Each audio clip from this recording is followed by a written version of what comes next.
China cannot compete with India. China के पास ना वो नेवल कैपेबिलिटी है और ना ही जो है वो मल्टी डिविजनल फोर्स कैपेबिलिटी है। चाइना का बेसिकली जो मैं तब से पढ़ रहा था कि चाइना का कोई वॉर का एक्सपीरियंस नहीं है बेचारों का। जिंदगी में कभी उन्होंने किसी भी साथ भी वॉर नहीं करी। उनके साथ जापान ने जो किया, जापान जो है मतलब ऐसे रौनता हुआ उनको गुजर गया था। हैरान कुन, मतलब आप समझें कि आज एक तारीखी दिन है, एक तारीखी दिन है that the purpose of Quad is to target Beijing, कि आप बीजिंग के खिलाफ ही क्वाड बनाए। तो इंडिया में जो असल मैसेज गया वो चाइना को चला गया तिब्बत के हवाले से। चाइना का जो राइज है इकोनॉमिक, वो जो है इट्स लाइक अ बबल, और वो जो है सस्टेनेबल नहीं है।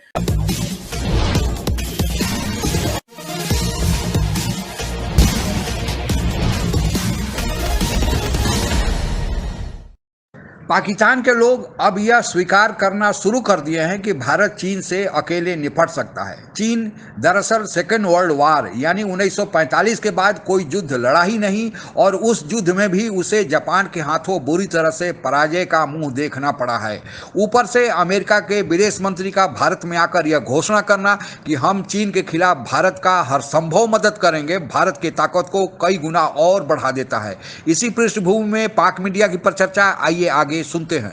भारत के साथ क्लैश हो रहा है लद्दाख के अंदर, तो वो कर रहे हैं, और वो अपने पेरिफेरी के ऊपर बहुत सारी जगहों पे छोटे मोटे ऑपरेशंस करते रहते हैं, बट वो सारे टैक्टिकल लेवल इश्यूज हैं। स्ट्रेटेजिक लेवल के ऊपर उसकी वो कैपेबिलिटी नहीं है इस वक्त जो होनी चाहिए, threat whether in the Himalayas और इन द इंडियन ओशन।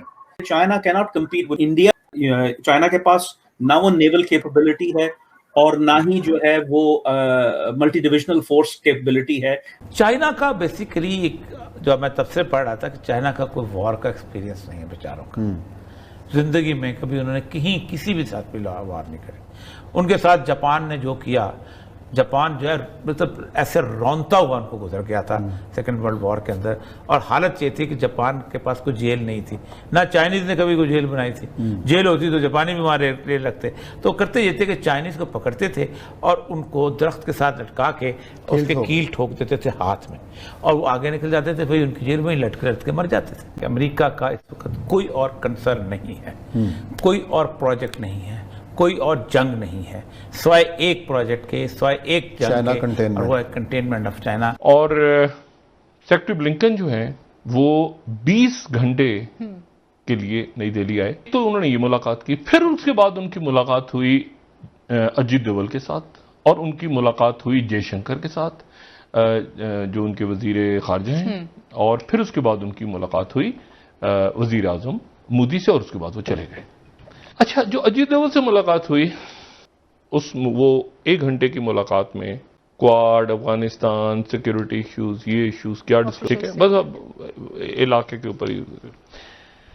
दूसरी जो बात हुई वो हुई कि जयशंकर से उनकी मुलाकात हुई, और जयशंकर से जो मुलाकात हुई उससे पहले मैं आपको उनका एक हैरान कुन, मतलब आप समझें कि आज एक तारीखी दिन है, एक तारीखी दिन है that the purpose of Quad is to target Beijing, कि आप बीजिंग के खिलाफ ही क्वाड बनाए।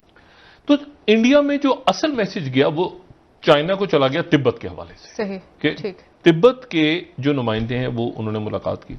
इंडिया को अगर उन्होंने इस तरह से बात इंडिया से की है तो सारा का सारा ताज उठा के पाकिस्तान के सर पे रख दिया जाएगा, ऐसा भी नहीं होने जा रहा। अमेरिका का प्रेशर पाकिस्तान पे बढ़ेगा। देखें, चीन जो है वो एक्चुअली डिपेंड कर रहा था कि अमेरिका जो है वो कोई ना कोई सिस्टम रखेगा जो मैनेज करेगा अफगानिस्तान को, क्योंकि अगर जो अफगानिस्तान की जो केओस है वो पाकिस्तान में स्पिल ओवर होती है तो सीपैक कॉरिडोर को असरअंदाज होगी, और वो चीन के हक में नहीं है। इस सब चीज के लिए ब्लू वाटर नेविगेशन कैपेबिलिटी की जरूरत है, जो चाइनीज रेजिम के पास नहीं है।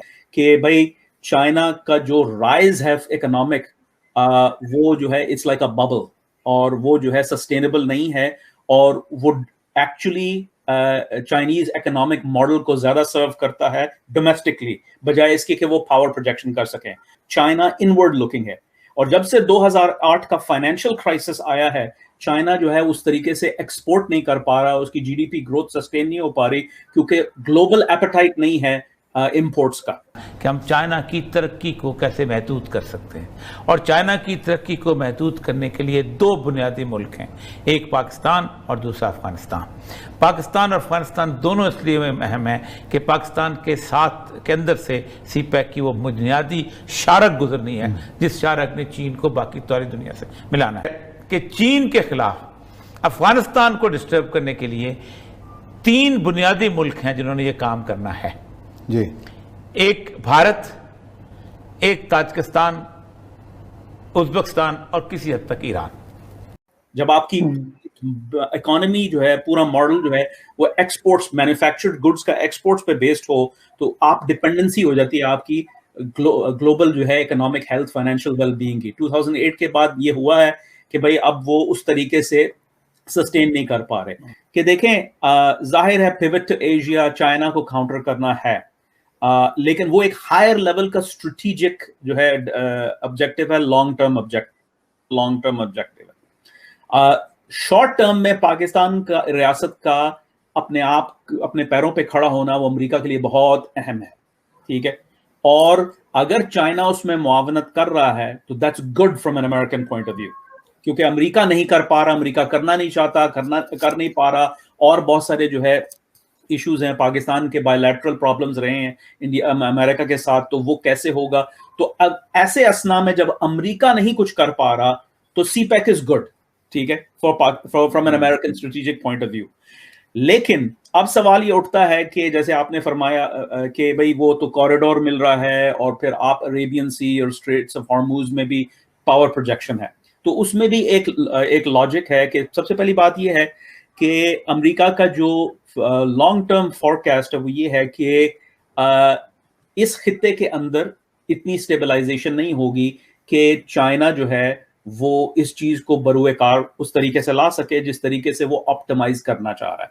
दूसरी बात यह है कि China has yet to demonstrate कि वो मल्टी डिविजनल फोर्स किसी जगह पे तैनात कर सकता है, उसने आज तक नहीं की है कहीं पे भी।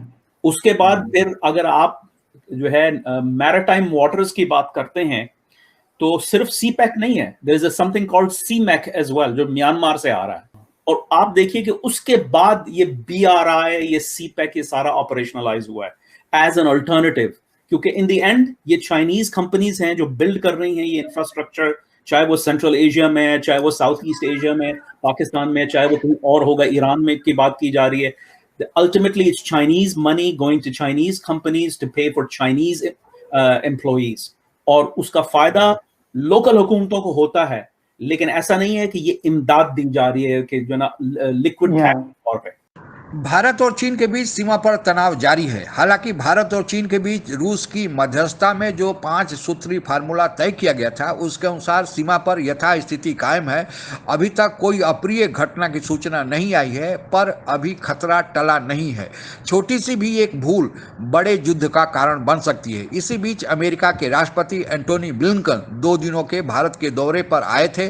दरअसल इनका आने का यह मकसद था कि भारत की अफगानिस्तान में भूमिका बढ़ाई जाए और साथ ही भारत चीन सीमा तनाव के बीच अमेरिका अपनी भागीदारी चीन के खिलाफ और बढ़ाए। अपने दौरे के समाप्ति के बाद उन्होंने यह घोषणा की कि हम भारत का चीन के खिलाफ हर संभव मदद करेंगे।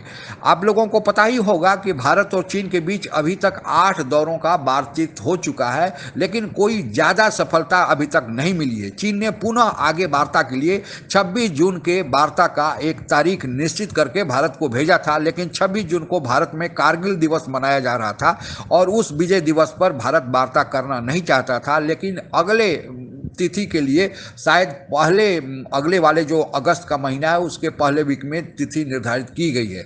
दोनों पक्षों ने 17 विवादित पॉइंट्स को निर्धारण किया है और अब जो वार्ता होगी इन्हीं 17 पॉइंट्स के इर्द गिर्द होगी कि कैसे उन पॉइंट्स पर हम विवाद को निपटाएं। जहां तक भारत का अफगानिस्तान में भागीदारी का सवाल है, भारत अपनी नई भूमिका की तलाश में है, क्योंकि आप लोगों को पता ही होगा कि अब तक की जो वहां चुनी हुई सरकार है, अफसर गनी की सरकार है, उसके खिलाफ तालिबान लड़ रहे थे और तालिबानियों की बारे में यह कहा जा रहा है कि या तो वे नई सरकार जो बनेगी वह तालिबानियों की पूर्ण रूप से अपनी सरकार होगी या फिर वहां मिलीजुली सरकार हो सकती है। तो भारत इस बदले हुए परिदृश्य में अपनी भूमिका तलाश कर रहा है और अमेरिका भी तलाश कर रहा है, क्योंकि अमेरिका को और भारत को दोनों को वहां की चुनी हुई सरकार जो अफसर गनी की है उनका पूर्ण समर्थन मिलता था। लेकिन अगर अफसर गनी की सरकार जाती है और तालिबान की सरकार आती है या फिर वहां पर कोई मिलीजुली सरकार बनती है तो फिर दोनों देश अपनी भूमिका कैसे निभाएंगे, क्योंकि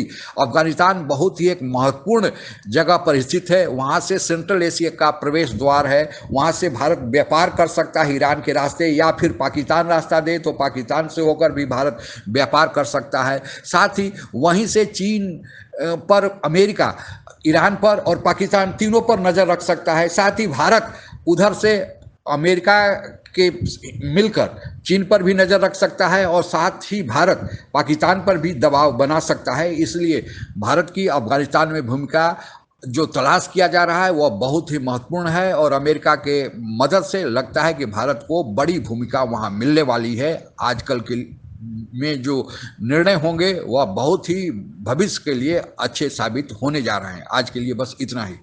आप अगर हमसे जुड़ा रहना चाहते हैं तो कृपया मेरे चैनल को सब्सक्राइब करें तथा बेल आइकन भी दबा दें ताकि नई वीडियो की जानकारी तुरंत आप तक पहुंच जाए। धन्यवाद। जय हिंद।